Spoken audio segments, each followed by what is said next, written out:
Hi, everybody. I'm here in Hong Kong. This is Discovery Day. So a lot of people they don't know, but Hong Kong is not about only like the big city, like very crowded. There's some really nice beaches. So this is where I am. It's really worth visiting. It's pretty much like very similar to Phuket. No, not that different. Uh, so we're here.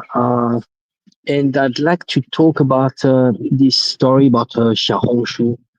So there's a lot of people are talking about what they call the TikTok refugees, and it's a very interesting story.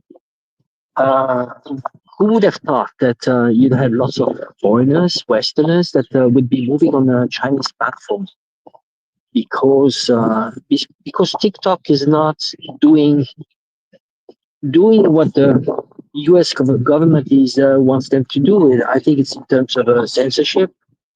But not only that, I think TikTok does censorship somehow. It needs to adapt to US laws, which is normal. But in addition to that, I think it's a very powerful platform. And that the US government, I would say the big tech and people like Elon Musk probably want to get their hands on TikTok.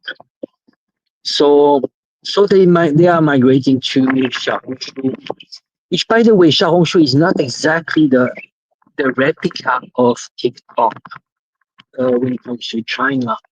Xiaohongshu would be more like the equivalent of Instagram, what we have in the West. So very interesting. And so imagine the impact. You have Westerners, US, American, like meeting up with lots of Chinese.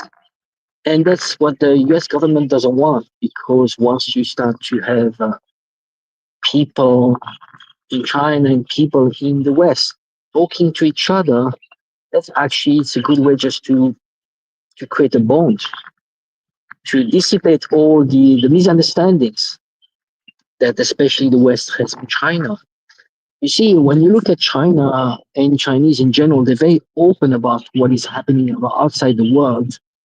But it's more like the trend is more like the West is actually building a wall of information, and they don't want you to see what is happening elsewhere because this is the strategy of the geopolitical strategy of demonizing whatever is not part of the collective West.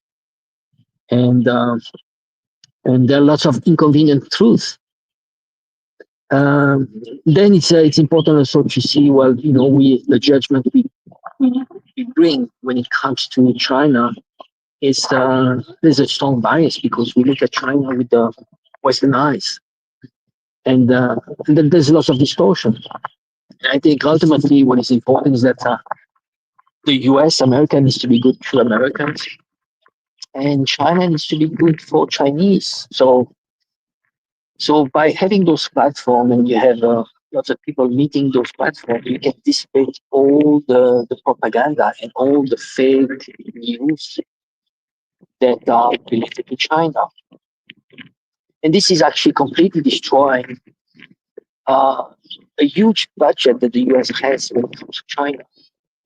It's a budget. There was a bill that was passed. The bill, the size is enormous. And this is only the tip of the iceberg. But we are talking about $1.6 billion for every 5 years. So that's $300 million only on propaganda against China. So it's about demonizing China in all aspects. Could be from societal, could be especially on the Belt and Road Initiative. So that budget, how does it work? Well, let's say you are an influencer, you have a YouTube channel. You could basically go to those NGOs that are related to this bill and you can propose stories about China. If you get money for that, we are talking about thousands of dollars, depending on the reach you have as an influencer. So what China and Russia are doing is like they're destroying completely all these narratives by doing what? Not by building a wall like you used to have during the Cold War, but by saying, well, you want to learn about China, but come on our platform. There's going to be censorship, of course, of course, but those are related to national security. and but the debate is there. There's a door open. So what China and Russia have done is they've made it much easier to travel to China and Russia because they realized that the whole Western narratives can be destroyed in a very short time. I'm giving you an example. You come to China, let's say you land into Shanghai, the first 24 hours of your stay will be completely destroyed because you'll fly into one of the most modern airports in the world. And from the airport to pretty much to Pudong area, which is the new area in Shanghai, you'll take a train which is 400 kilometers per hour. That's the fastest train on earth. Then you'll arrive in an extremely modern place. We are talking about, I mean, Manhattan, but much more modern. And then you go out and you see a city like thriving, extremely modern, and great, most amazing infrastructure. And you spend the night, probably the dream night, because it's just amazing, especially by night. Shanghai is amazing. So it takes only 24 hours for you to have all your preconceived ideas about China to be destroyed. Then once you start talking to people, you just realize, well, China might not be what you define as your ideal society, because we're all different. You're looking with your Western eyes. But one thing that is sure is that you talk to Chinese and you really have discussions about their lives, and they'll have this extremely positive view on their country because they've had like continuous growth for the last 40 years.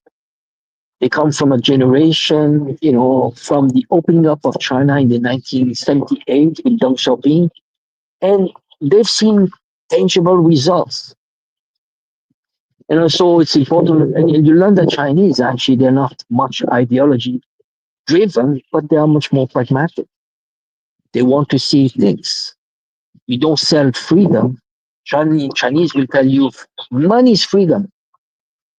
What they want is what we want also in the West. In the West, we want exactly the same. We want to put food on the table. We want our kids to have access to education.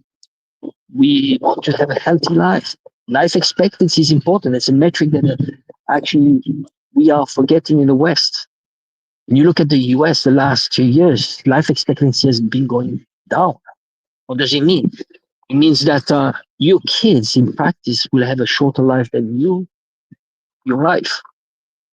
And that's a basic human right. Obesity. And there's so many metrics that we have that are should be related to human rights that are actually going down. And those are emblematic of a declining society.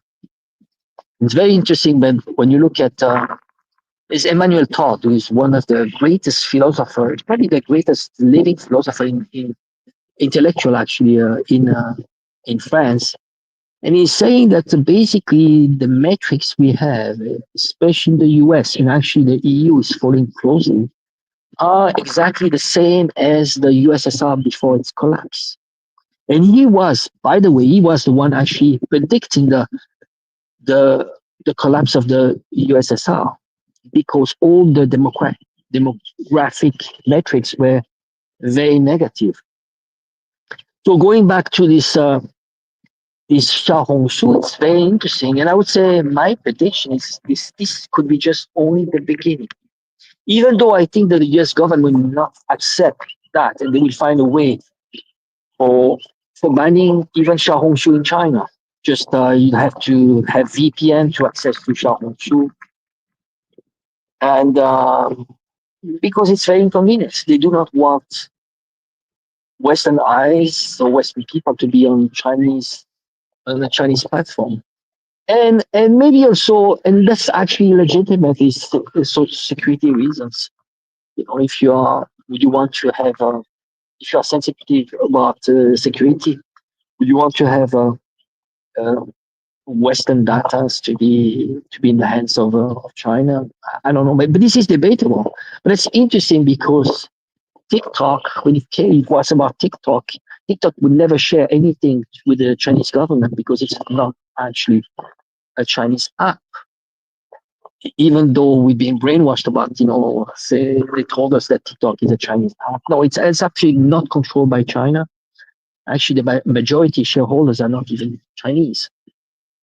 So, so now I think they will do everything they can just to ban TikTok, xiaohungshu, and another thing is that I think this is only the tip of the iceberg when it comes to being refugee. They are talking about digital refugee, but I see actually a trend that is actually starting.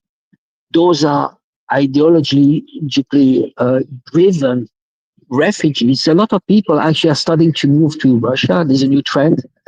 I don't know if you've heard, but Putin has issued a visa for people that feel oppressed in their Western societies, but it's an oppression that is related to values. All this woke ideology, which can be quite sickening for people. If you and it's actually it becomes extremely intolerant because it's about accepting all values, different values and opinions. But in reality, here you have a aggressive minority which is imposing a woke agenda, which is related to social engineering, destruction of patriotism, values, tradition, religion, identity, sexuality. And once you destroy that, you control much better people. So you'd have those people that are actually starting to move outside. And so I would say ideologically driven, but also because they start to feel that there's some type of oppression uh, from the government. And also I would say people looking for tangible economic results. They want to have a better life. In absolute terms, in US dollar terms, when you need to look at also a disposable income. How much do you have in the end when you pay everything? Well, in the West, the disposable income has been going down. It's not like we used to have a couple where you had one of the two, usually the woman would stay at home, take care of kids. They could have three, four kids. They could buy a house and even have a car. Now the two people are actually struggling. They barely have a roof. They cannot actually afford to buy a house. And sadly, some of them actually they decide not to have kids because they cannot afford to have kids. So I think the trend would be not only having those TikTok, just the refugees changing platform, but this could lead into a trend of people moving out and seeking other opportunities, and that's quite positive. That's quite positive. Uh, but ultimately, I would say it's not about moving out of your country. I think it's about you first. How can you make your country better? And I think as a last resort, people need to move out. But I personally, as someone who's doing content creation and I'm touching sensitive topics, I would not right now live in Europe. I think when I see my friends, there's a persecution, and there are topics you cannot touch. We've seen with Ukraine, but I think it was exacerbated with when it came to Gaza. So when it comes to social media, I'm I was banned in. I mean, YouTube. It's been demonetized from my channel.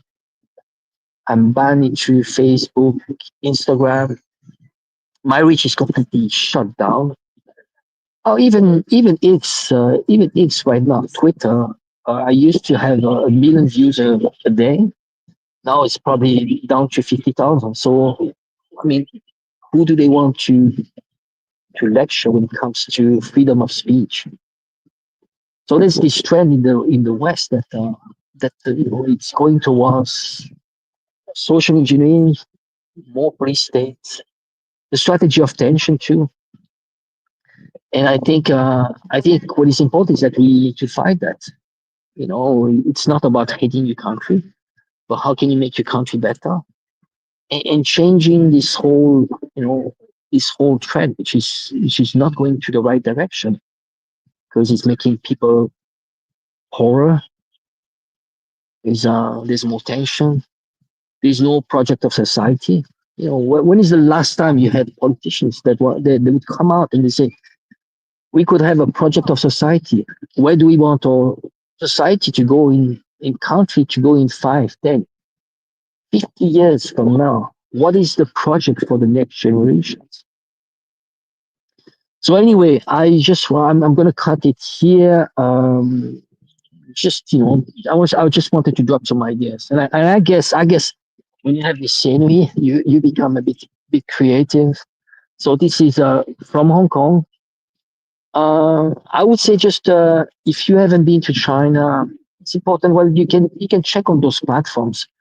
Uh, have curiosity because the system just is in so much indoctrination, brainwashing. It's not about saying that China is better, but check with your own eyes. You don't have to be pro China and do bashing on your own country. No, it's not about this. But you know, there's an agenda. All governments have an agenda. Look for your own eyes, and what happens that you realize that you are pretty much all the same. You find people that are in China or anywhere else around the world that are seeking the same as you do. They are all part of the same social class that we belong to. I mean, we most of us are 99%. There's a 1% that is actually controlling, and it tends to be more in the West. Because it's capitalistic. Money buys politics. Money buys information, and it's a system of control. It's very subtle, and they claim that they're bringing us freedom and democracy. So just always question, have a critical mind. And I would say when it comes to xiaohungshu, just check it out. Go there. You haven't seen it. You might be critical of the CPC. I mean, that's your opinion. Just check there. Talk to those people, and that's maybe a start. And then you learn more stuff, and then the more you learn, the more you realize, well, maybe it's a good thing that I challenge all my assumption. Anyway, thank you for joining, and all the best. And I'll try to do more of those videos, but probably the setting was good today. I was relaxed, and I felt that it's always nice to have people joining in. And I have, let's see who we got. Sorry, I didn't check the messages, but I want to say hello to everybody. Somebody saying recognize Repulse Bay. Yeah, Kevin, I mean, Repulse Bay.